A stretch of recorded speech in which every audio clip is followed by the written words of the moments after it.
Good morning. I'd like to call the order of the Board of Supervisors. May we have the roll call, please? Yes, good morning. Let the record reflect all supervisors are present, with Supervisor Lopez and Supervisor Alejo joining us shortly. I believe Supervisor Alejo is going to be Oh, absent. that's right, correct. Sorry, you are correct. Thank you. Are there any additions or corrections to closed session? No additions or corrections. Then we'll call for closed session for numbers A through G. And is there any public comment on these matters for closed session? I see none. The board will recess for closed session, and we'll call to order the Board of Supervisors of Monterey County Resources Agency. Good morning. Let the record reflect all supervisors are present, with Supervisor Lopez joining us shortly, and Supervisor Alejo is absent today. Are there any additions or corrections? No additions or corrections. And we'll call closed session items 1A through B. Is there any public comment? There is none. And with that, we'll recess for closed session and return about 10:30.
Good morning. I'd like to reconvene the Board of Supervisors. May we have the roll call, please? Yes, good morning. Let the record reflect all supervisors are present with the exception of Supervisor Alejo, who is absent today. And for the Spanish interpretation service, is that online? Yes, Diego? Diego, please go ahead. Muy buenos días, mi nombre es Diego Celis y seré su intérprete inglés-español, español-inglés para la reunión de hoy. Si usted está planeando hacer un comentario público y necesita servicios de intérprete, por favor hablar lenta y suficientemente fuerte para que lo escuche. Favor hacer una pausa al final de sus oraciones para asegurarse de que tengo la oportunidad de interpretarle. Muchas gracias. Thank you. Supervisor Lopez, you'd like to lead us? Pledge of Allegiance.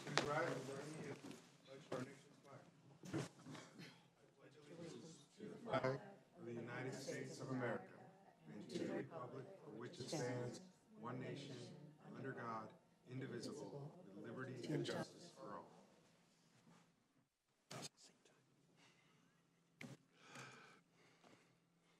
Any additions or corrections by the clerk? Yep, there are none.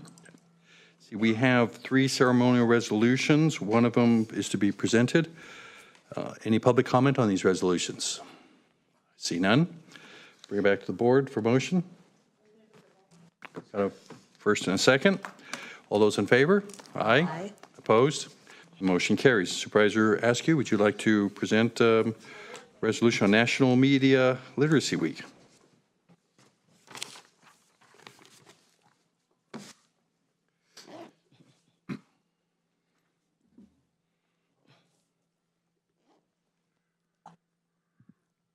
All right. I am so pleased to be here today with Susan Meister and a group of folks who are working to increase awareness about media literacy. This resolution proclaims October 21st through 25th, 2024 as National Media Literacy Week in Monterey County. And because it's sort of a term that many people aren't familiar with, I am going to go ahead and read some of our whereases from the resolution. Because I think it is important information, and part of what we're doing is trying to communicate accurately and effectively. Whereas misinformation and disinformation pose a significant challenge and potential harm to people as they are regularly required to make decisions on many critical issues, including politics, health, science, and news. Whereas media literacy can promote civic engagement and social justice by empowering individuals to use media to raise awareness and advocate for change. Whereas October 21st through 25th has been designated as National Media Literacy Week, a time to raise awareness about the importance of media literacy and to promote media literacy education. National Media Literacy Week highlights the crucial role that media plays in shaping our understanding of the world, and media literacy is essential for navigating the complex and ever-changing media landscape. Whereas National Media Literacy Week promotes media literacy through education to help individuals identify and resist misinformation, propaganda, and bias in media by encouraging and empowering individuals to become critical thinkers, responsible consumers, and effective communicators. Supporters of media literacy and National Media Literacy Week include teachers, librarians, journalists, and public officials representing critical constituencies in the county in the form of the Monterey County-based Media Literacy Coalition. Monterey County was the first location in California to hold Misinfo Day that provided media literacy training for high school students that was modeled after the University of Washington's Center for an Informed Public's annual event, where students receive tools to help them verify information on platforms they visit. Whereas in Monterey County, we recognize that media literacy training is essential to a healthy society, and media literacy tools and trainings should be available to all people. Now, therefore, be it resolved that the County of Monterey Board of Supervisors, on behalf of the county and all residents thereof, hereby proclaim October 21st through the 24th as National Media Literacy Week in Monterey County.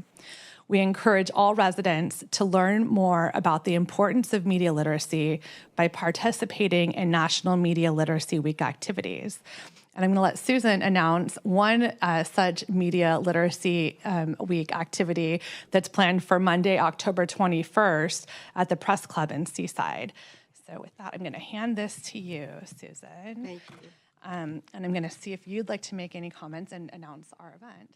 Well, first of all, I'd like to thank the Board of Supervisors for recognizing this incredibly important initiative to recognize that Monterey County is a leader in media literacy in the state of California, which we hope will spread nationally. And I'd also like to recognize my colleagues who are here with me on the coalition, including you, Supervisor Askew, Mark Gomez, and Dr. Ralph Porras, who is a deputy superintendent at our county education department. All of them have been incredibly important in activating this program, and we see it as a permanent initiative for the county. Now, as for our events in October 21st at the Press Club in Seaside, we'll be holding a panel discussion among several of the Media Coalition members, one of whom is Hillary Thayer, who was hoped to be here today, the director of Monterey County Free Libraries. We'll be talking about the critical lens and how media literacy can combat disinformation. This is not only important for the high school students that we had at our May 7th meeting, over 100 of them, by the way, from across the schools, the entire school system in the county, but it will include all age groups and education and why this is such an important strategy to use, especially when we're overwhelmed with disinformation. And Mark and I will be on that panel, and we have other important members, too, of the coalition. We also have PK Diffenbaugh, who was very instrumental in getting students for us at our May 7th event. So thank you again. Thank you, Susan. And I'll just say that's a Monday, October 21st at the Press Club in Seaside from 6:30 to 8 p.m. This event is free and open to the public. It'll be a great opportunity to come learn a little bit more, sharpen your own skill set when it comes to critically looking at information that we receive. Just on a personal note, I have a 12-year-old at home, and we're often talking about the things that he sees on the internet. And rather than telling him, no, that's wrong, some of the skill sets that I've learned from Susan and the information she's provided are to help him ask questions that allow him to come to his own conclusions about the type of information he's hearing and seeing. And interestingly enough, I've had that same conversation with my parents' friends who are reading things on other social media networks and saying, did you know this is true? And I said, well, what do you really think? Like, let's ask some more questions about that. So there is a lot of information coming at us, and the need to be to think critically and to have a lens of truth as we consume information, I think, is now more critical than it ever has been. Susan, you have a long history of doing work in our community that raises awareness on critical issues, whether it be gun violence prevention or journalism, or bringing students into spaces where they can be civically engaged. And I think this is the next really important initiative that you've taken on. So it's my pleasure to honor you today and to recognize this. Mark, did you have to? Oh, no. Oh, okay. All right. So we'll take a quick photograph, and I just want to thank my colleagues for allowing us to have some time today to highlight this.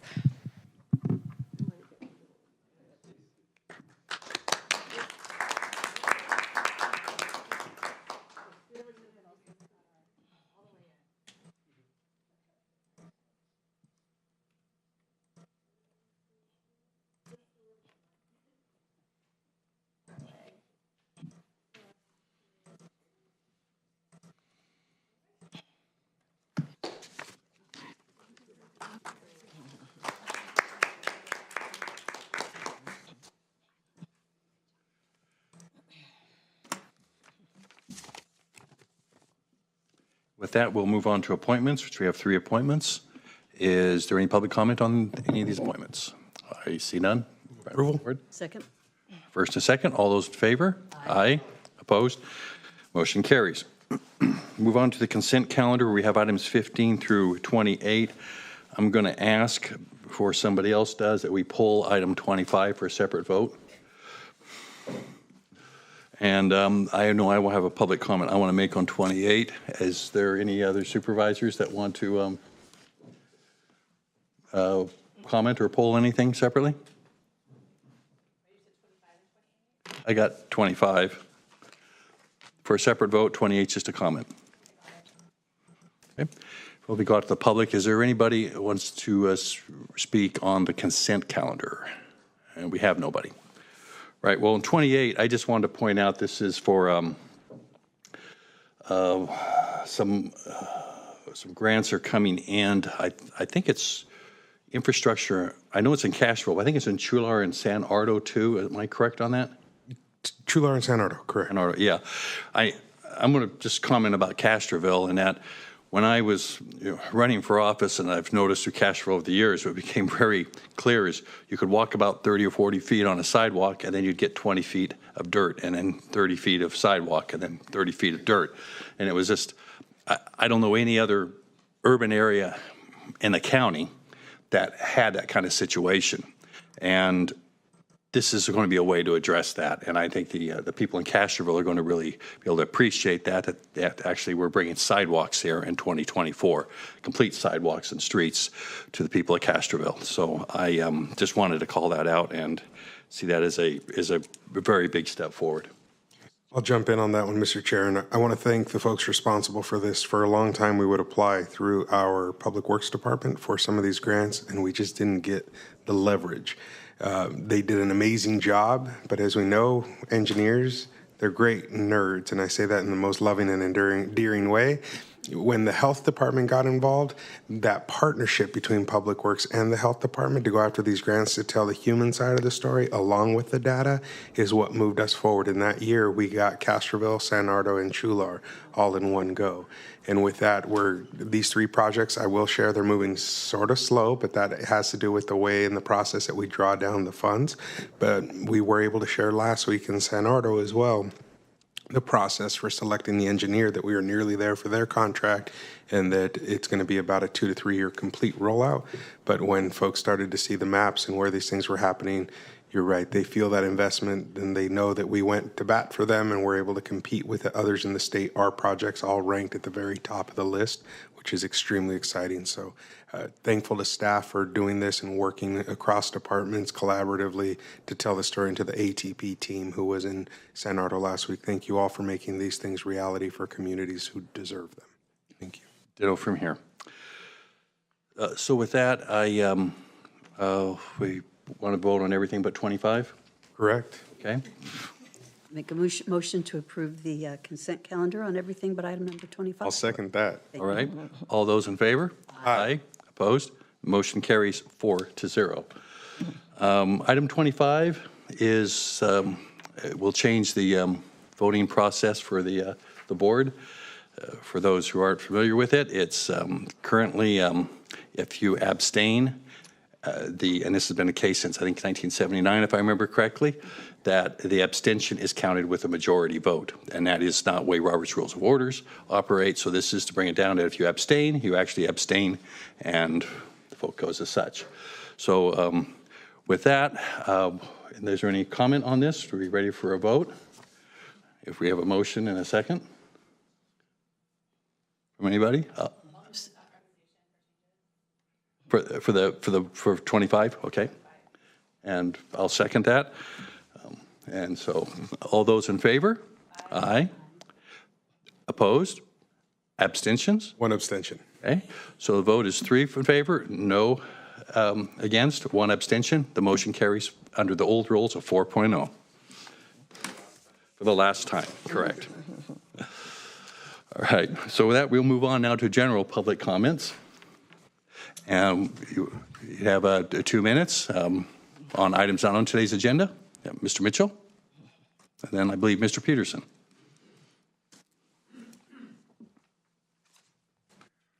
I'm Ed Mitchell from North County, Prunedale Grange.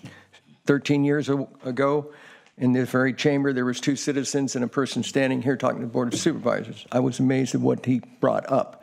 He was asking for, in South County, to have a fracking permit for oil fracking in that portion of our county near the Getzelman's vineyard down there.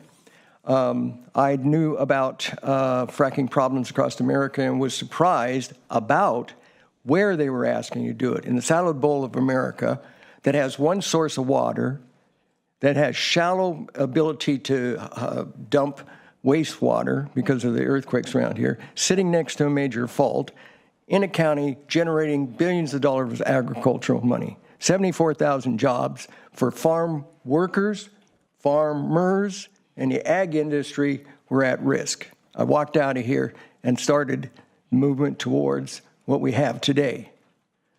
First, it started out with Protect Salinas Valley. That was for North County. Then we expanded to protect Monterey County.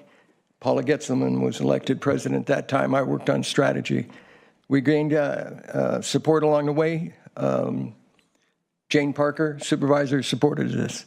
Other people came forward. And then we were able to win the ballot on the initiative Yes on Z with 56% of people. How big was that victory?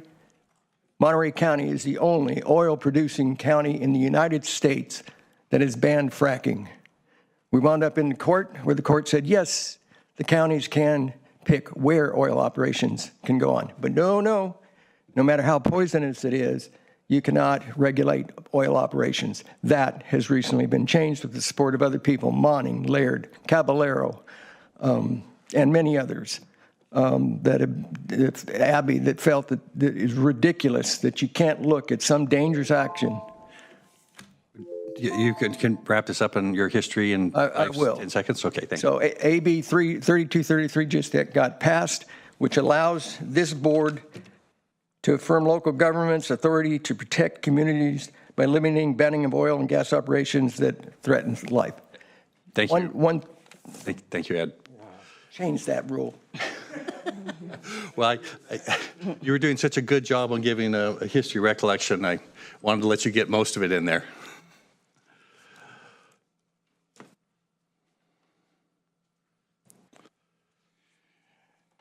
I don't get to see much of Ed anymore, but he certainly is a class act. Name is Eric Peterson, and last meeting we were talking about homeless. And when I got home after the meeting, about the first thing that popped up on my email was something about homeless from the VA hospital in Houston. And it's a long story why I'm on their email list, but they've got a program going where they send hospital people, including Houston police, out dealing with homeless. In 3 days, they impacted almost 70 people. One way or another. They got some in shelter and all that. I don't know if we're doing anything like that, but if we're not, we should. And if we don't have enough places to put people, decent housing, and a tent doesn't count as decent housing, we need to get that housing because we heard a lot of good things last week, but we still got an awful lot of people out there sleeping, and we're heading for the rainy season. Thank you. Thank you, Eric. I see anybody else in the chambers for general public comment? I see none. Do we have anybody online? Nobody online. Okay. With that, we'll close public comment, and we'll resource the Board of Supervisors to the Board of Supervisors of Monterey County Water Resources Agency. Can we have the roll call, please? Yes, let the record reflect all supervisors are present with Supervisor Alejo absent. Any additions or corrections? There are none. We have one item on the consent calendar. Any public comment we have on this is the water resources on the consent calendar? I see none. Approval? Okay, I'm going to first, was there a second there? A second? All those in favor? Aye. Aye. Opposed? None. Abstentions? None. With that, we will we'll move to reconvene the Board of Supervisors. And we have the roll call, please. Let the record reflect all supervisors are present with the exception of Supervisor Alejo, who is absent today. We have one scheduled matter, which is the adjustment of the annual salary of the members of the Board of Supervisors. And Andreas, are you giving us a presentation on that? Thank you. Chair Church, good morning. It is recommended that the Board of Supervisors receive notice of adjustment of the annual salary of the members of the board in accordance with Section 2.04370C of the County of Monterey Code, consistent with the Superior Court Judge salary adjustment of 2.29%, effective July 1, 2024, with implementation of the salary adjustments on October 19, 2024. Please note the adjustments provided in this section are automatic. Therefore, the board is not required to or necessary for any action for the adjustments to go into effect, and this must appear on the agenda of the regular meeting at least 10 days prior to the date of such adjustments being implemented. Thank you. Is there any public comment on this matter? I see no public comment. No. See no comment from the boards. It takes no action, as I understand it, correct? Okay, so with that, we can move on to other board matters. We have no new referrals, but we do have 2 referral responses. The first one is a preliminary analysis regarding a point of use and point of entry treatment devices. Mr. Encarnacion.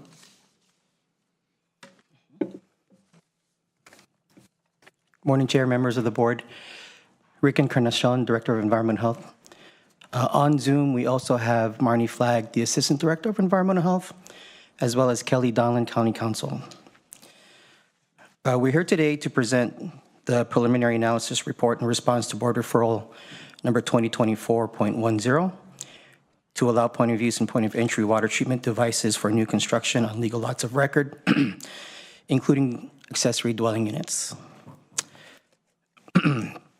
The recommendation is to receive the preliminary analysis report and direct staff to either proceed with completion of the referral based on modifications of the board, or return to the board with more comprehensive analysis of referral and anticipated effort for completion, or rescind the referral and provide further directions to staff as appropriate. So I'd like to go over some just key points of the report.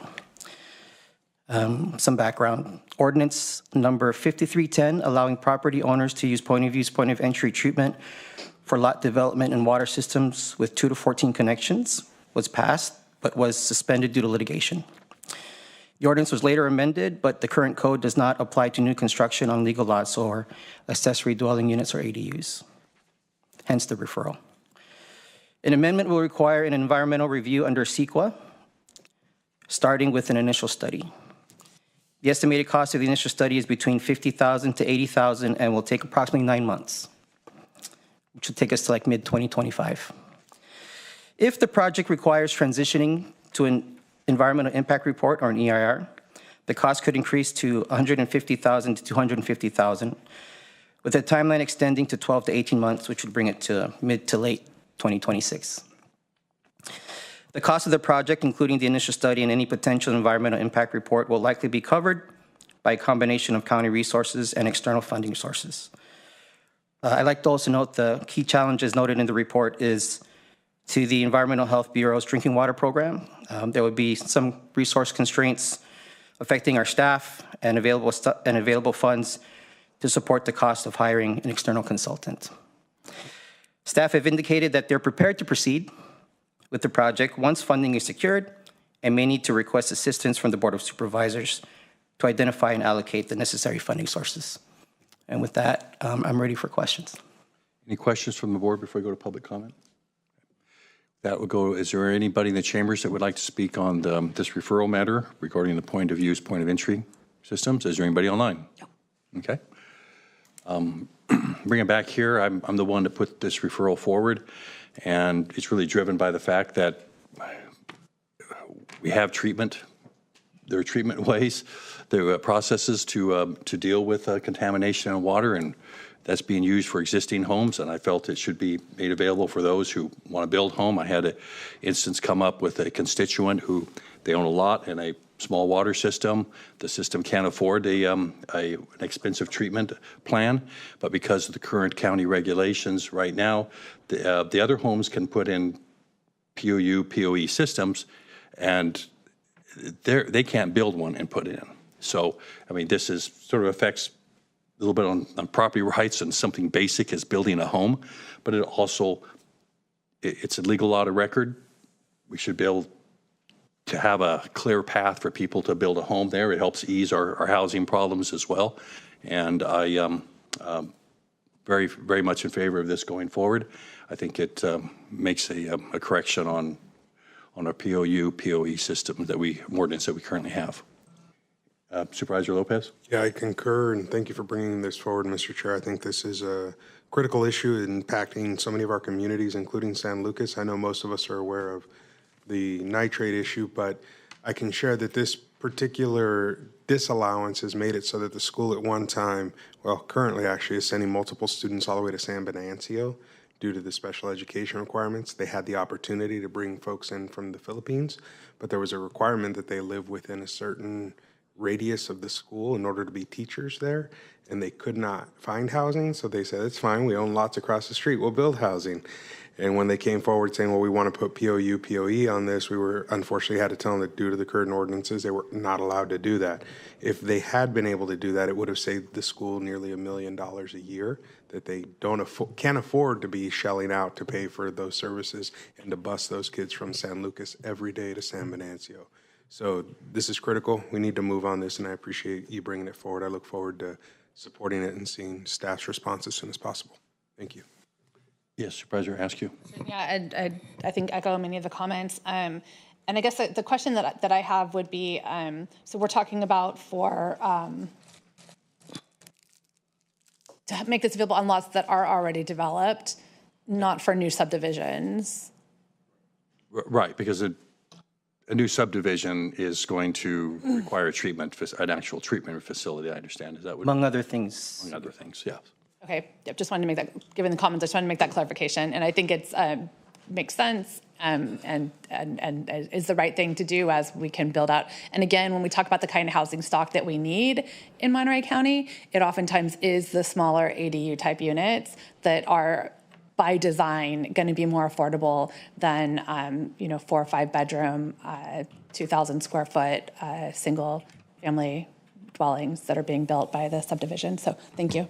And that is another side to it on the ADUs, that it makes that more possible in many places. And so, yes, very much. Any other comments? Supervisor Adams. Just a question. So this is only for lots of record, and it is not getting more water. I mean, if the water's not there, I guess I'm curious about how the cease and desist order plays in here, or does it? Mr. Encarnacion, I don't think it does. I'll let you. No, the point of entry refers to water that's there that needs to be treated on legal lots of record. I thought it was that, and I started thinking, well, okay, thank you. Like in my district, where we have about 1,000 small water systems, from 2 on up to 14, there's hundreds of them, of those, and there's more the 15 above, which are the state ones, which are quite a few of them out there too. It just becomes unaffordable for a centralized water system, which can cost up to, I believe, $100,000. And when you have 4 homes or 4 lots on a water system, 3 homes, as in the case that I was referring to earlier, it brings the burden for the person who's wanting to build that last home there. Suddenly they've got to pay for that whole centralized system, which is actually another $100,000. That just makes homes unaffordable for people to fulfill their dream. Thank you. All right. If we're done with the comments, we probably go to a vote on this to follow the recommendations to completion of this, and that would be my motion. I'll second that. All right. All those in favor? Aye. Aye. Opposed? Motion carries 4-0. Thank you, Did you need public comment on that? I did ask for public comment. Okay. Thank you. And we'll move on now to the next referral response, which is to modify the county's rooster ordinance. Who do we, is Cindy Burnham online? I'm on Zoom. Please, Cindy, go ahead with the presentation. Hi, good morning. My name is Cindy Burnham. I'm the Animal Services Administrator, and I'm here to provide a preliminary response to Board Referral number 2024.11, seeking staff to modify the county's rooster ordinance in order to make it more effective at eradicating cockfighting operations in unincorporated Monterey County. Today's recommendation is that the board receive the response, proceed with completion of the referral based on modifications, return to the board with a more comprehensive analysis of the referral and anticipate effort for completion, or provide further direction for staff. For some background, the County of Monterey adopted its Rooster Ordinance 8.50 in 2015. One of the main purposes of the ordinance was to prevent illegal cockfighting. There are several aspects to the ordinance. However, over the years, we found some difficulties in enforcing it in order to make it as effective as was the purpose. There's several other counties across the state who have rooster ordinances, for example, that limit the number of roosters a person can have with a permit. Our current ordinance allows for up to 499 roosters in certain zonings with no restrictions on the numbers up to that point. Additionally, the County of Monterey's ordinance places the burden of proof on animal control to prove that cockfighting is taking place. This proposed project description asks staff to look at the following changes: placing limits on the max number of birds allowed, similar to other counties in California, possibly a sliding scale based on lot size. It also asks us to look at providing the burden of proof on the permit seeker to show that they are not using birds for cockfighting. Currently, Animal Services has begun some of those internal discussions and has been doing that over the last year or two as we've been working through enforcement. And we intend to, with approval, to move forward on this, also include partner departments within the county that have a stake in this ordinance, which includes housing and community development, the ag commissioner, the sheriff, and also the SPCA for Monterey County, who also comes into contact with a lot of these properties. At this time, there's no projected cost other than staffing time to look at this proposed ordinance changes. And we do anticipate it will take about 6 months to do all the review, as well as work with our county counsel's office to make sure that the new recommendations will work for the ordinance. And with that, I will leave it up for questions. Thank you. Are there any questions from the board on this matter? Before I go out to the public, I'll just see do you know if I haven't checked with the Sheriff's Department if they wanted to comment on this, but is there anybody online there that's seeing if they raised their hand or not? No? Okay. Let it pass then, so I'll bring it out to the public. Is there anybody in the chambers that would like to speak on this matter?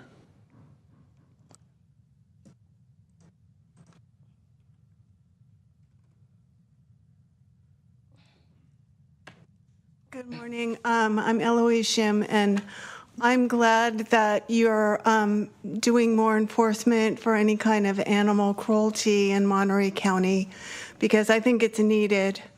You know, if people are allowed to be cruel to animals, they will be cruel to their wives and children at home. They will be cruel to their coworkers in the workplace. And you know, cruelty will go on in the schools and every place in society. So I think that more enforcement should be done about animal cruelty, not just with birds, but with other animals like horses. And yeah, I mean, you had somebody shooting 80 animals in Monterey County not too long ago. So, yeah, there needs to be more enforcement about this kind of thing. It shouldn't be going on at all. Thank you.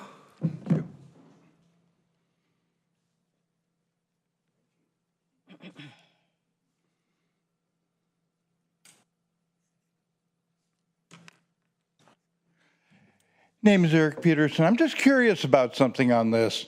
How do you prove that you aren't going to use the roosters for cockfighting? How do you prove a negative? Thank you. Is there anybody else in the chambers that would like to speak on this matter? Is there anybody online? Phone number ending in 837. Yes, 837, you have 2 minutes.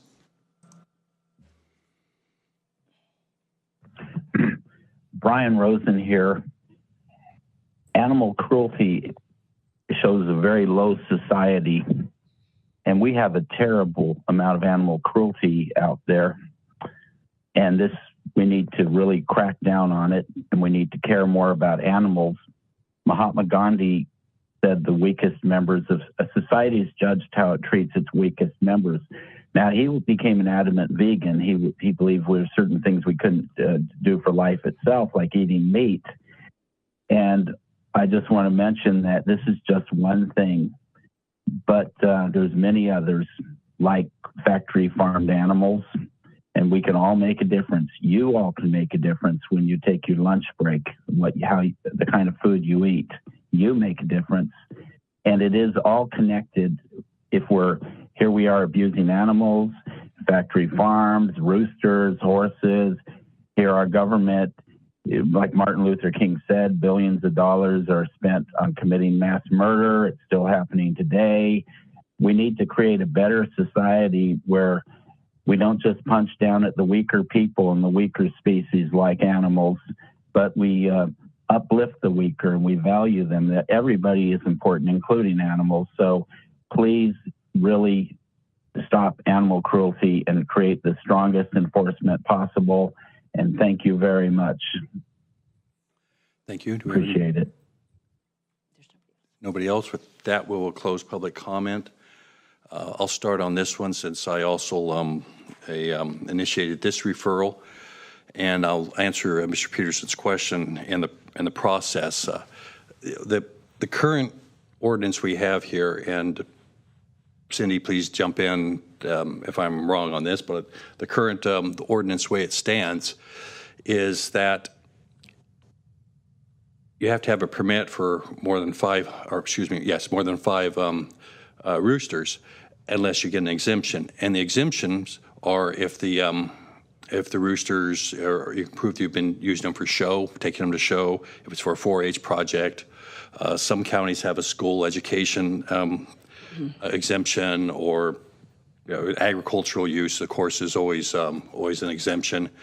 And I think I've seen some counties also, maybe even this county, I can't remember if we have this exemption or not, but if you're using them for food source, for example, and you'd like to be out here if you're off the grid, or if you just want organic food or something, there's different areas for exemptions, and that's how you prove it's not being used for cockfighting.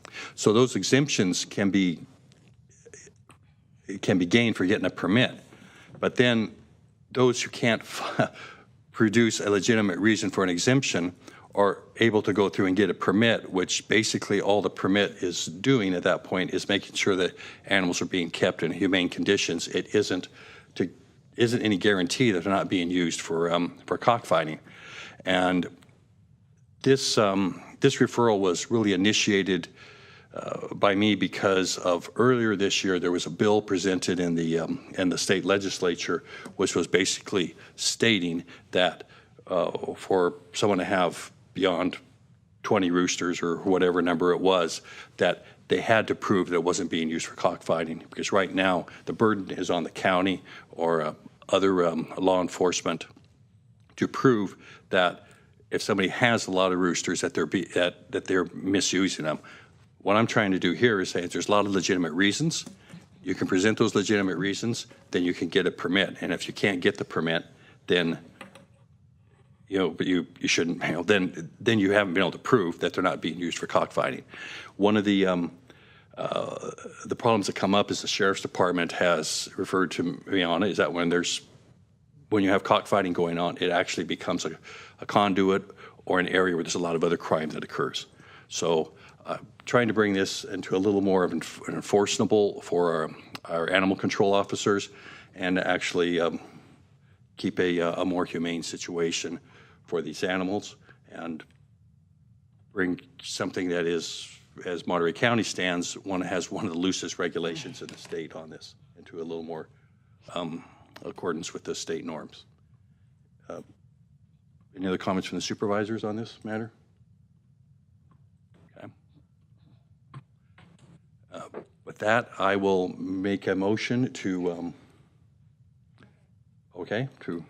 approve the recommendation, and there's a second. All those in favor? Aye. Opposed? Motion carries. All right, we will go to Sonia De La Rosa for County Administrative Officer comments. Just a couple comments today. We want to highlight that the county is going to hold its first career fair organized through our Human Resources Department. It is scheduled for October 9th, which is a Wednesday, from 10 to 3 at Harnell College, Steinbeck Hall, and the address is 411 Central Avenue in Salinas. And we have 22 departments scheduled to be present, and we'll be looking to engage individuals at the site that may be interested in coming to work for the County of Monterey. In addition, last week I was honored by the nonprofit organization, it's NAMC, and received the Ally Award. Sharing that just to say thank you to all our nonprofit organizations that partner with our departments in order to serve folks from all areas of our county. In addition, we have 2 academies occurring at this time. One is through our administrative office, contracts and purchasing, just learning more about the purchasing process for the county. And these are being attended by our employees, again, to highlight or refresh our practices here in the county. And the second is Collaborative Problem Solving Academy through our Civil Rights Office. These opportunities will likely come up again in the future, but I just want to give a heads up to everybody that those are opportunities for county employees to learn a little bit more about what the county does. Thank you. Thank you. We'll go to board comments. Supervisor Lopez, do you want to lead us? Sure. I'll share that end of last week we had a listening session in San Ardo. I want to thank Randy from Public Works, the team from ATP, Jessica was the lead at the Health Department for coming out to join us, as well as the crew from Boy Scouts of America who came out to share resources with the community. The most exciting thing, the thing the community is most excited about there is the improvements to the road infrastructure. We've also got a project going to try to fix the lights at the school. I think we're there. I just need to find the right electrician. So if anybody knows somebody willing to fix some LEDs that blew up after they were installed and then the company went bankrupt, we could use your help. Then I want to share that this Thursday we'll be holding one at in Spreckles. I know I've got a lot of folks excited about that. The conversation will probably be on what most folks are thinking about, Amazon traffic impacts to that community. So just invite folks out Thursday night to Spreckles Memorial Hall where we'll be having that meeting. Yesterday I had the opportunity to join a meeting in San Lucas with Senator Laird, Joaquin Esquivel from the head of the State Water Board, as well as Marta Guzman, EPA Administrator for the Western Region. They met with the community to hear directly from them about the impacts given the water situation there now coming up on 14 years. There were also folks from the community of Greenfield who joined us there, and it was a good meeting where folks were able to directly give their issues to those people in charge and ask for help. And so I'm thankful that even this morning I've started receiving emails about follow-up meetings. Who else needs to be brought into the circle? Who else needs to be at the table to bring these solutions forward? So we're finally getting some good traction. And with that, I'll wrap my comments. Thank you, Mr. Chair. Thank you. Supervisor Adams? Thank you. I just have a couple of things today. One, I just wanted to indicate that last weekend was the Monterey Jazz Festival, and it was a really wonderful, wonderful event, 3 days, and the crowd was full, and, you know, the music was great. The weather really cooperated, so I think a grand time was had by all. It's one of the benefits of our community, and we're fortunate that everybody benefits from the Jazz Festival. A couple of things are coming up this weekend, and 2 of them I think are pretty interesting. They focus on the artists and poets and writers of our community. The Torhouse Foundation, which is the foundation that honors Robinson Jeffers, is having its annual fall festival from October 4th to the 6th. There's an evening sunset celebration on Friday and a banquet on Saturday, and the public is invited to attend the talks and panel discussions that are going to be held. It's really going to be an interesting sort of approach to a hero of our past. And then secondly, this weekend as well, there is an opportunity to view some of the Joe Mora, a really heralded and appropriately so artist from our area who worked in our area for a long time. It's going to be held down near the wharf at the Stanton Center. And again, it's an opportunity to really see some very beautiful works of art. I think they're also going to be displayed in the Adobe on Pacific Street, Casa Serrano. So 2 opportunities to just take part in seeing something that's a little bit unusual and that you don't always get to see from our area. So that's it. Thank you. Supervisor Askew. Thank you. Handful of things. The Siempre Latinos event was a fantastic community foundation annual event raising money to support Latino-led organizations here in Monterey County. We were able to honor Dr. Juan Magana, who received the Alfred Diaz Infante Award for his work to create a pipeline for students from underrepresented communities to go into careers in medicine, and our very own Health Department Director Elsa Jimenez was there to present as a representative of the board of the Community Foundation. The Everyone's Harvest, which is one of our local farmers market sponsored agencies, had a really fun event in the park in Seaside. I hope they do more of those, celebrating and raising money to support farmers markets here in Monterey County.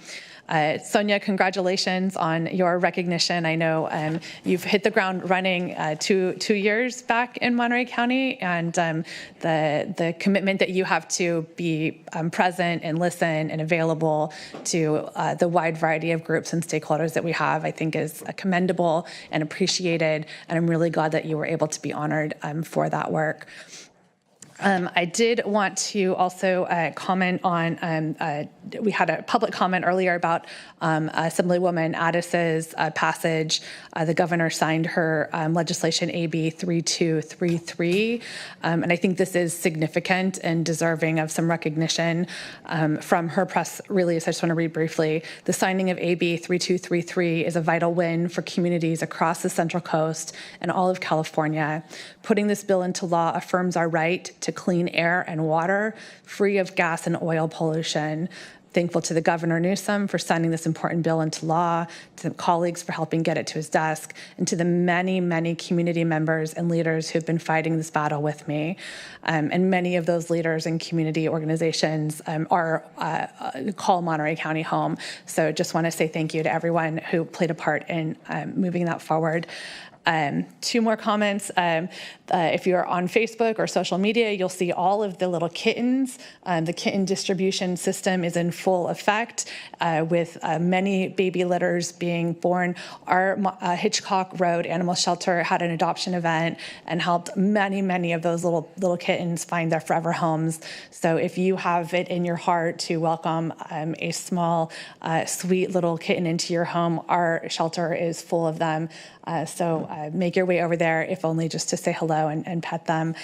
Our next Wednesdays with Wendy is on October 2nd at 5:30. I'll be hosting, this will be our final Wednesdays of Wendy for the year.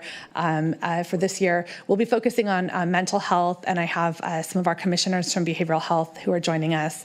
And my final comment is my heart is with those folks on the East Coast who are suffering the aftermath of the hurricane and the flooding and just the crisis upon crisis.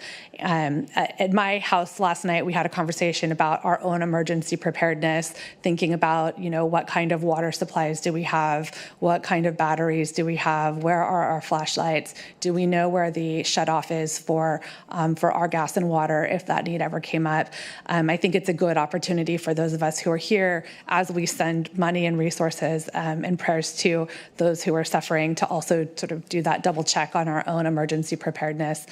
We've got a ton of resources available online if you're thinking about what needs to go in your emergency go kit, communications, and just your own preparedness for times of crisis, which we know sometimes arrive without any prior notice.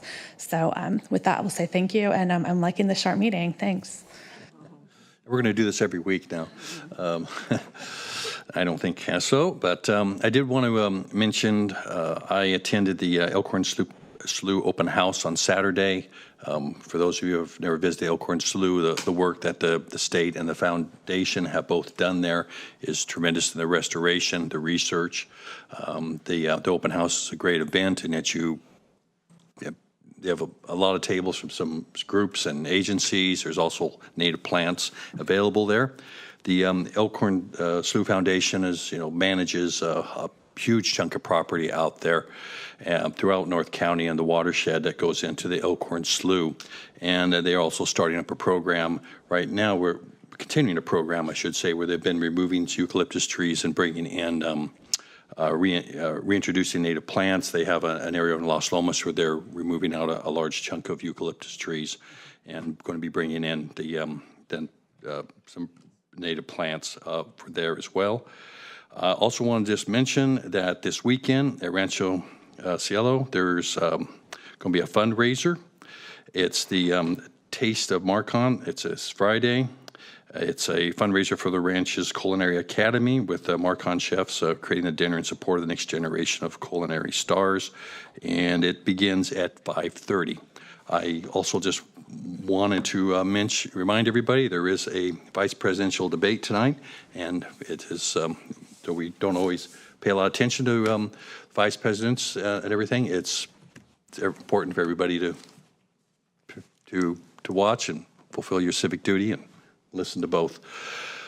With that, we are going to recess to lunch for closed session. I think I'll let County Council.